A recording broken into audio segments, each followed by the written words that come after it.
जय श्री राम, जय जगन्नाथ। हिंदुस्तान के सभी प्यारे मित्रों को, जैसा कि मित्रों कैसे सवारे बच्चों का भविष्य का दूसरा भाग मतलब दूसरे दिन का भाग मैंने आपको अपलोड कर दिया और सुना दिया है।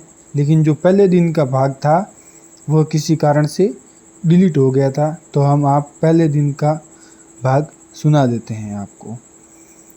और जैसा कि हम आपको बता देते हैं, मृत्यु की पराजय पुस्तक है, उसको एक बार के लिए स्थगित करते हैं और इसको बाद में हम पढ़ेंगे, लेकिन उससे पहले हम इसको आप वाचन करके सुनाएंगे। कैसे सवारे बच्चों का भविष्य। प्रत्येक व्यक्ति के जीवन के 3 महत्वपूर्ण पड़ाव होते हैं: बचपन, यौवन और बुढ़ापा। बचपन ज्ञानार्जन के लिए हैं और यौवन धनार्जन के लिए हैं और बुढ़ापा पुण्यार्जन के लिए है। जिसने अपने बचपन में पर्याप्त ज्ञानार्जन किया उसके भावी जीवन की नींव मजबूत हो जाती हैं। जिसने युवावस्था में धन और संपदा अर्जित कर ली है उसका बुढ़ापा सुखी हो जाता है। और जिसने बुढ़ापे में पुण्य पथ पर चलकर पुण्य का अर्जन किया है उसका परलोक सुधर जाता है। जिसके पास आज केवल बुढ़ापा बचा है वे वृद्ध और बुजुर्ग अब अपने बचपन को तो नहीं सुधार सकते, किंतु अपने घर के पोते पोती नाती नातिन को तो अवश्य ही संस्कारित कर सकते हैं। परिवार में बालक का जन्म गणपति वंदन जैसा है और उसकी एक किलकारी घर को बगीचे में सहसाने वाली चिड़िया जैसा आनंद देती है। जिस घर में बच्चे नहीं होते हैं वहाँ शांति तो रहती है पर किलकारियों का आनंद नहीं मिल पाता। बच्चों के जन्म पर मनाए जाने वाले उत्सव उनके रोने से ही घर को आनंदित कर देता है।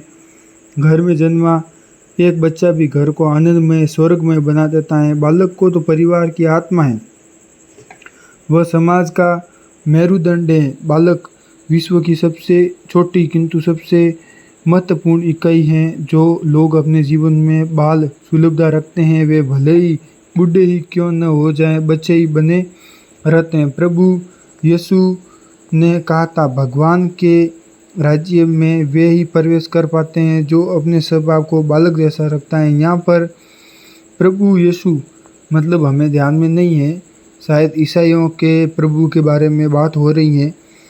हम आगे जारी रखते हैं।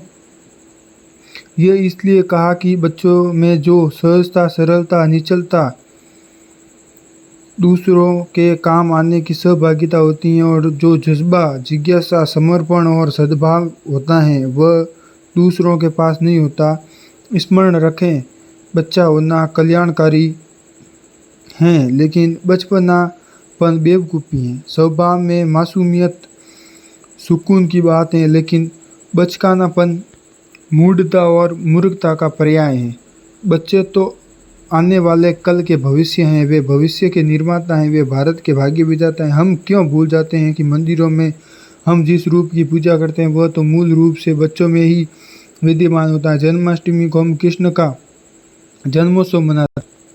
शायद संसार में कृष्ण की एक ऐसी भगवत पुरुष हैं जिसने बाल गोपाल रूप की पूजा होती है। कृष्ण बाल रूप में ही सबको लुभाते हैं। बड़े होने पर वे तो राजनीति और कर्म नीति के रास्ते अपनाते हैं, पर कृष्ण का बाल रूप लीलाधर की लीला है। पर्युषण के दिनों में भगवान महावीर का जन्म वाचन होता है। उस दिन लाखों लोग महावीर का पालन झूलाते हैं। क्यों? क्योंकि बाल रूप मनोहारी है। ऐसे ही भगवान राम का बाल रूप मन को लुभाता है। बाल रूप आह्लादकारी हैं, वह हमें अधिक रिझाता है। हमारा अपना बच्चा भी 20 वर्ष की आयु में हमें उतना आनंदित नहीं करता जितना 8 वर्ष की आयु में करता है।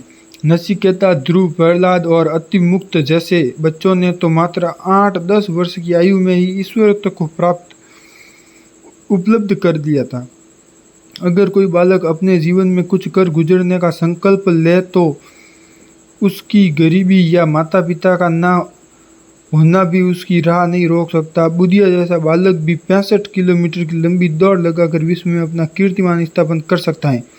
चिंगारी भले ही तुच्छ होती है लेकिन वहीं दवालन का रूप धारण कर सकती हैं। छोटा घाव भी नासूर बन सकता है। बीज छोटा होता है लेकिन जमीन में उतर जाने पर वही विशाल वृक्ष बन जाता है। अणु और परमाणु जब विध्वंस रूप अख्तियार कर लेते हैं तो हिरोशिमा और नागासाकी को ध्वस्त करने में सफल होते हैं। शिवाजी ने मात्र 16 वर्ष की आयु में अपनी जिंदगी का पहला किला फतेह कर लिया था और अकबर ने मात्र 13 वर्ष की आयु में सम्राट पद पा लिया था।